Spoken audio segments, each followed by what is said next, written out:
ህዝቤ በሉ ሁለት ክፋቶችን ሰርተዋል በሉ ሁላችሁም ህዝቤ በሉ ሁለት ክፋቶችን ሰርተዋል በሉ ድገሙት ህዝቤ በሉ ሁለት ክፋቶችን ምን ብሏል በቃ ዛሬ ሁለት ክፋት እንዳለን እንማማራለን ማለት ነው ክፋት ልንማር አልመጣንም አትሉም አይደል እኔም ክፋት አላስተምራችሁም ግን ክፋቶቹን ክፋት እንዳልሆነ ካልገባን ክፉነቱ ሊያጠፋን ስለሚችል ያንን ክፋት ተገንዝበን ምን ማድረግ እንዳለብን አውቀን ወደ እግዚአብሔር መድረስ እንዲቻለን በቅዱስ መጽሐፍ የተጻፈው ሁሉ ለጥቅም ስለተጻፈ በዚያ እንጠቀም ዘንድ በማሰብ ነው በዚህ ርዕስ የምንማማረው የነብዩ የኤርምያስ ትንቢተ ኤርምያስ ምዕራፍ 2 ቁጥር 13 ላይ የምናገኘው ኃይለ ቃል ነው ትንቢተ ኤርምያስ ምዕራፍ 2 ቁጥር 13 ደግሜ ልንገራችሁ ትንቢተ ኤርምያስ ምዕራፍ 2 ቁጥር ስንት ነው 13 ርዕሱ ምን ይላል ረስቸው ነው ህዝቤ ስንት ክፋት ሰርቷል እስኪ ህፃናት ብቻ በሉ ስንት ክፋት እናንተ እንግዲህ እነዚያ እንዳሰሩ እሺ እስኪ እናቶች ደግሞ በሉ በዚህ ያላችሁት እሺ ህዝቤ ሁለት ክፋት ሰርቷል በሉ እነዚያን እንግዲህ እንዳሰሩ እሺ ጥሩ እሺ እናንተም ደግሞ አባቶች ደግሞ ህዝቤ ሁለት ክፋት ሰርቷል በሉ ጨምሩ እንጂ እሺ እንዳሰሩ እናንተም እንግዲህ በቃ እንጨርስ ትምህርቱን ነው ክፋቶችን ልንገራችሁ ክፋት እናንተ ቤት ሞልቶ የለ ለምን ነግራችኋለሁ እሺ ልንገራችሁ ንገረን ካላችሁ እሺ ነግራችኋለሁ ፈቅዳችኋል እንግዲህ ሰደብከን ናምን የለም ምክንያቱም ንገረን ብላችኋል እሺ ነብዩ ኤርምያስ ነው ይሄንን የተናገረው ኤርምያስ ማለት ብርሃን ማለት ነው ብርሃን ዘተፈነወ እምኀበ እግዚአብሔር ከእግዚአብሔር የተላከ ብርሃን ማለት ነው አንድም ኤርምያስ ማለት መጽሔት ማለት ነው መስታወት ማለት ነው መስታወት ማለት ነው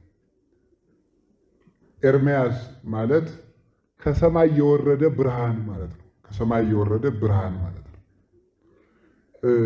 ብርሃን ከእግዚአብሔር የተላከ ብርሃን የተባለበት ምክንያት ብርሃን መንገድ ያሳያል የጠፋን ዕቃ ያሳያል ጎዳናን ይመራል እንደዚሁም ሁሉ የጠፉት እስራኤል በእግዚአብሔር ፊት በረድኤት በባለሟልነት እንዲታዩ ያስተማረ መምህር ነው መንገድ እንደሚመራ ጣዖት በሚመለክባት በባቢሎን ሀገር ሳሉ በሕግ በአምልኮ እንዲጸኑ በረድኤተ እግዚአብሔር እንዲጠበቁ አስተምሮ ወደ እግዚአብሔር ያደረሰ መምህር ስለሆነ ብርሃን ይባላል ማን ኤርምያስ ከሰማይ የወረደ ብርሃን የተባለበት ምክንያት ደግሞ እስራኤል በምድራዊነታቸው በኃጢአት ተጎድተው በሰባ ዘመን መከራ ሲሰቃዩ ከእግዚአብሔር የተገኘ የረድኤት መምህር ስለሆነ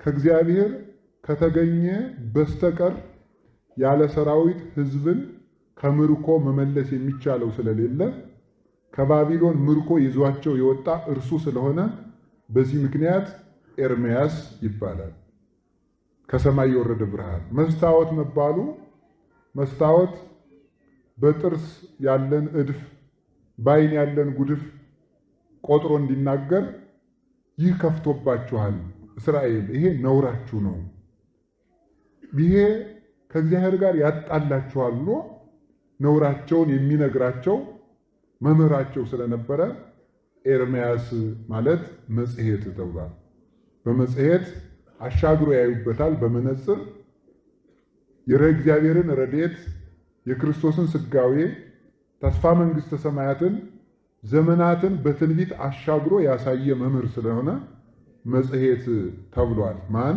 ቅዱስ ነቢዩ ኤርምያስ። እስራኤል በተሰደዱ ጊዜ አብሮ የተሰደደ መምህር ነው። አባቶቻችን ሲናገሩ ምን ይላሉ? ክፉ ሕዝብ በክፋቱ ምክንያት የሚሰደድ ከሆነ ደጋግ አባቶች ከክፉ ሕዝብ ጋር ለምን ይሰደዳሉ ብለው የነ ኤርምያስን፣ የነ ዳንኤልን፣ የነ ኢሳይያስን፣ የነ ሕዝቅኤልን ሲናገሩ ምን ብለው ይናገራሉ?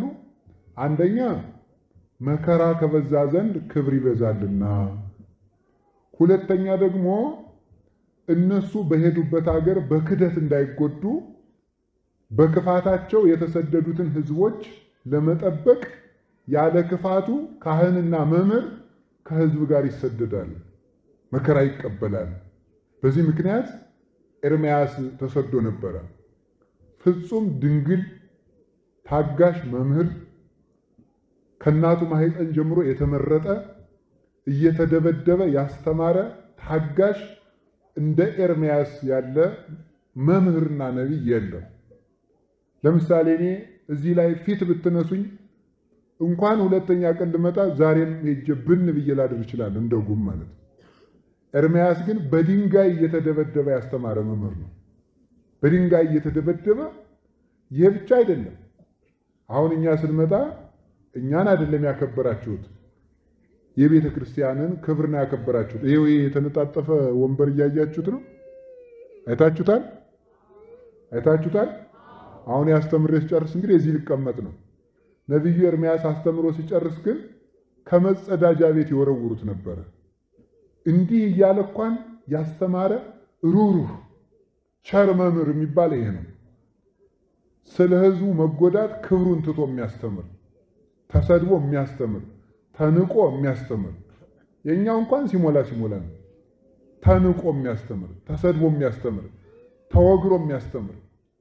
ሐሰተኛ መምህራን እየተወዳደሩበት መከራውን እያሳዩት ያስተምሩታል። ያስተምር ነበረ። ከማህፀን ጀምሮም የተመረጠ ተመልከቱ። ቀደስኩከ እምከርሰ እምከ ወዘእንበለ ትጽአ አይመርኩከ፣ ከእናት ማህፀን ገና ሳትወጣ መርጬሃለሁ ተብሎ የተመረጠ ንጹሕ መምህር ነው። ማን? ኤርምያስ። ከባቢሎንም ያወጣ ነው። ከድብልቅልቅ ዓለም ያወጣ ነው ኤርምያስ። እና ይህ አባት ነቢዩ ኤርምያስ እስራኤልን ምርኮ ይመጣል ቢላቸው ቢነግራቸው አይሰሙም። የእስራኤል ችግራቸው በጣም አስቸጋሪ ናቸው። ኃጢአት ይሰራሉ። በኃጢአታቸው ምክንያት ክፋት ይመጣል የሚለውን ደግሞ መስማት አይፈልጉም። እንደዚህ ያለ ከዚህ የሚበልጥ ውድቀት የለም። ኃጢአት ይሰራሉ። የኃጢአቱ ደመወዝ ደግሞ ሞት ነው። ኃጢአትን ተውት ሲባሉ እምቢ ይላሉ። እንግዲያውማ ኃጢአትን ከሰራችሁት ደግሞ መከራ ይመጣል የሚለውን ደግሞ አይፈልጉም። አይፈልጉም ማለት ምን ማለት ነው? ኃጢአት እየሰሩ በኃጢአትም ሰላም ይመጣል የሚል ወሬና ስብከት ይፈልጉ ነበር። ይህ ነው ችግሩ ማለት ነው። ኤርምያስ ደግሞ የሚላቸው ምንድን ነበረ? ተው፣ ክፋት ይመጣል ብሎ ይነግራቸው። የሐሰት መምህራን ደግሞ ሄዱና አይዟችሁ ሰላም ነው ይሏቸዋል። ምንም ችግር የለም የዛሬ ወር ሰላም ነው የሚመጣ ይሏቸዋል። ኤርምያስ ደግሞ ነቢዩ ኤርምያስ ደግሞ እንዲህ ያለ መከራ ይመጣል ይላቸዋል። አንተ እንደው ከመቼ ዕለት ወዲህ ሰላም ተናግረህ ታውቃለህ? አንድ ቀን የኛን መኖር የኛን ደግነት ተናግረህ አታውቅም ይሉታል። አንድ ቀን ምን አለ? ተናግሮ ባይሰሙት ቀንበር ተሸክሞ መጣና እግዚአብሔር እንደዚህ ቀንበር የሆነ መከራ አመጣባቸዋለሁ ብሏል አላቸው። አንተ ከመቼ ዕለት ወዲህ ሰላም ተናግረህ ታውቃለህ ብለው ቀንበሩ ቀሙት። የእንጨቱን ቀንበር ቢቀሙት የብረት ቀንበር አድርጎ መጣ። እግዚአብሔር እንደዚህ ያለ ከባድ መከራ አመጣለሁ ብሏቸዋል አላቸው። ከዚያ በኋላ ምን አሉ? አንተ ወዲህ ከመቼ ዕለት ወዲህ ተናግረህ ታውቃለህ? በድንጋይ ይሉት ነበረ። እነዚያኞቹ ሐሰተኛ ነቢያት ደግሞ ምን ይላሉ? ሰላም ነው፣ ምንም ችግር የለም፣ አይዟችሁ፣ እግዚአብሔር ያሳርፋል፣ ቸር ነው ፈጣሪያችን እያለ አትጨናነቁ ይላሉ። ይወላችሁ ኢዮብ እንደዚህ ያሉትን ሰዎች ምን ይላቸዋል? የሚያዳክሙ አጽናኞች ይላቸዋል። የሚያዳክሙ አጽናኞች። ነቢዩ ኤርምያስም ሰላም ሳይኖር ሰላም ይላሉ ይላል። ሰላም የለም፣ ግን መሸንገል እንፈልጋለን እንደ ሕፃናት ማለት ነው። ሕፃናት ጅብ በታዛ ሲጮህ ያእሪ ብለው ከእናታቸው ጉያ ጥብቅ ይላሉ። አይዞሽ ጅቡ ሂዷል አልሄደም እኮ ጅቡ ሂዷል እማማ ሂዷል ይላል። አዎ ሂዷል ይተኛል። እዚያ በኋላ ጅቡ እያለ ጅብ የለም መባል ምን ይጠቅማል? የኮ ሕፃንነት ነው፣ ለጋነት ነው። በዚህ የሚጽናና ሕፃንነት ነው። ደካማ ማጽናኛዎችን እየሰማ መከራን መስማት የማይፈልግ ትውልድ ፍጹም ደካማ ነው። መከራ እንዳይመጣ ንጹሕ መሆን ነው እንጂ መከራ መጣ መባልን ከመስማት በመሸሽ ከመከራ ማምለጥ አይቻልም። ለዚህ ነው የሚያጽናና ወሬ። አብዛኛው እኮ ወጣት ከምሽቱ 12 ሰዓት እስከ ጠዋቱ 12 ሰዓት አንዳንድ ክሊኒኮች፣ ካፌዎች፣ ሬስቶራንቶች ከተማ ስትሄዱ 24/7 እንሰራለን ይላሉ አይደል? ምን ማለት ነው 24/7 ማለት? 24 ሰዓት 7 ቀን ሙሉ ስራ ላይ ታገኙናላችሁ ነው። ጥቂት የተጋነነ ነገር አለ። አሁን ሰው 24/7 ፌስቡክ ውስጥ ነው ያለው። ለምን ነው ሲባል ሰላም ፍለጋ ነው። እስቲ እንደው ሰሞኑን እንንተና ታስረው ይሆን ተፈተው ይሆን እያለ እዚያው ተጥዶ ነው የሚያድር። ፌስቡኩ ሰላም አንጠብጥቦ የሚያድር ይመስለዋል፣ እንደ ደመና ማለት። ሰላም የሚያመጣ ስራ ይሰራል። ሰላም ማግኘት ግን ይፈልጋል። ረድኤት የሚያመጣ ስራ አይሰራም። ረድኤት ማግኘት ይፈልጋል። በጎ ንጉሥ የሚያመጣ ስራ አይሰራም። በጎ ንጉሥ ግን እንዲመጣ ይፈልጋል። ጥሩ አባት የሚያመጣ ስራ የለውም። ጥሩ አባት መባልን ግን ይፈልጋል። ቁጭ ብሎ ማለት የሚያጎርሰን እኮ የምፈልግ ደግሞ ለድንቁርናችን ለስንፍናችን ደግሞ የጥቅሱ ብዛት። አንድ አባት ምን አሉ? ተማር እባክህ ልጄ ተማር እባክህ አሉት። አይ አባታችን እምበላው የለኝም አላቸው። ምንድን ነው ያሉት? ስትደነቁር ምን እየበላህ ደነቆርክ ብለውታል። ሶበ ተዘከርና አለ ጽዮንን ባሰብናት ጊዜ አለቀስን። መሰንቆቻችን ሁሉ በዛፎቿ ሰቀን። የማረኩን ሰዎችን ህልው ለህነ እማልያ ለጽዮን የጽዮንን ዝማሪያ በምድር ነኪር ዘምሩልን ብለው ተሳለቁብን። እስቲ መሰንቆውን ምቱት፣ እስቲ ነጋሪቱን ምቱት፣ እስቲ በገናውን ደርድሩት፣ እስኪ በበገናና በመሰንቆ ያመሰግናችሁ አምላክ ያድናችሁ እያሉ ተሳለቁብን። አለቀስን። እዚያ ሁነን የጽዮን አደባባዮቿም ናፈቀን። አምላኬ እገይስ ሀቤከ ጸማት ነፍሴ ለከ ብሎ አለቀሱ አባቶቻችን። እርዋቸው ጠምቷቸው ኢየሩሳሌም ናፍቃቸው እንደ ዋዛ ትተዋት የወጡት ጸጋ ተለምኖ አይገኝ። ለ70 ዘመን መከራ አሳልፎ የሰጣቸው ሁለት ከፍ ቤት ዘግተን ኃጢአት ልንሰራ ስንል እግዚአብሔርን ማየት፣ ልንሰርቅ ስንል እግዚአብሔርን ማየት፣ ሰዎች ሳያስቡብን ደጉ ነው ተቀምጠው ሳለ እኛ ክፋት ስናስብ እግዚአብሔርን ማየት። እነሱ ልቤን አያዩ፣ እግዚአብሔር ግን ልቤን ያያል ማለት እግዚአብሔርን የትም ቦታ ማሰብ፣ በፍርሃት ጊዜም እግዚአብሔርን ማየት። ስንጸልይ እግዚአብሔር ፊት ለፊታችን እንዳለ ካሰብ ሕዋሳታችን ተሰብስቦ መጸለይ ይቻለዋል። እግዚአብሔር ይልይ ብሎ መስራት፣ እግዚአብሔርን እያዩ ጽድቅ መስራት፣ እግዚአብሔርን እያዩ ከኃጢአት መጠበቅ። ሰው እያየው ይሰጣል፣ ሰው ሳያየው ይሰርቃል። እግዚአብሔርን ማየት ከኃጢአት ይጠብቃል። ሰው ጋር ሲኖር እንዲህ አድርጎ ይበላል፣ ብቻውን ሲኖር ደግሞ ይዞ መጽደቅ። አሁን ወጣቱ ቤተክርስቲያን የመምጣት ችግር የለበትም፣ የመጸለይ ችግር የለበትም፣ በጽዋ ማህበራት የመሰብሰብ ችግር የለበትም፣ ብር የመስጠትም ችግር የለበትም፣ የማስተባበር ችግር የለበትም፣ በዓል የማክበር ችግር የለበትም፣ ታቦታትን በምንጣፍ አንጥፎ የማስኬድ ችግር የለበትም፣ እልል የማለት ችግር የለበትም፣ ሰንደቅ ዓላማ ሰቅሎ መንገዶችን የክርስቲያን ሀገር ማስመሰል ችግር የለበትም። ግን ኃጢአቱን መልቀቅ ግን አይፈልግም። መስሏችሁ ነው። ነግዳችሁ ስትመጡ እግዚአብሔርን የምታገኙት መስሏችሁ፣ ጨርሳችሁ ስትመጡ የምታገኙት መስሏችሁ አይደለም። እግዚአብሔርን ይዛችሁ ነግዱ። እግዚአብሔርን ይዛችሁ ተማሩ። እግዚአብሔርን ይዛችሁ አግቡ። አሁን ብዙ ባለትዳር የሚጣለው በምን ይመስላችሁ? ራስን በማምለክ እኮ ነው። እኔ ሳወራ አታዳምጠኝ፣ እኔ ስገባ አትነሳልኝ፣ እኔ ስናገር አፋፌን ትለኛለህ፣ እኔ የምለብሰው ነገር ሁሉ ደስ አይላል። እኔነት ነው የሚያጠፋን ማለት ነው። እኔ የምለውን ነገር ሁሉ አይሰማኝም። እኔን ከሚያይ ይልቅ ሌላ ጎረቤታችን ስታጫውተው ደስ ይለዋል። እኔ በቃ ለዘራችን መጨነቅ እኛ ጀግኖቹ እኛ ምናምን ይሆንች መስሏል።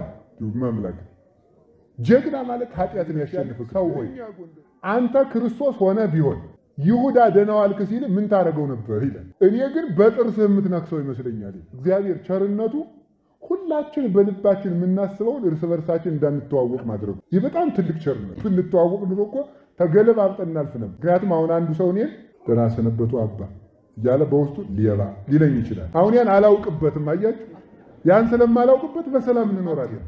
የሰው ገንዘብ ላሰርቁ ትችላላችሁ። የሰው ገንዘብ ላሰርቁ ትችላላችሁ። የሰው ሚስት ላዘሙ ትችላላችሁ። ላታመነዝሩ ትችላላችሁ። ጣዖትም ላታመልኩ ትችላላችሁ። በሐሰት ላትመሰክሩ ትችላላችሁ። ስጋ ብቻ መሆን ግን በደል ነው።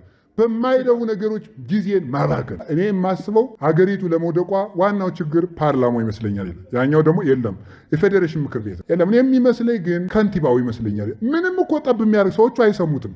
የልባቸውን እየሰሩ ነው ማለት ነው። በጣም የሚያሳዝን ነገር እኮ ነው። ዝም ብላ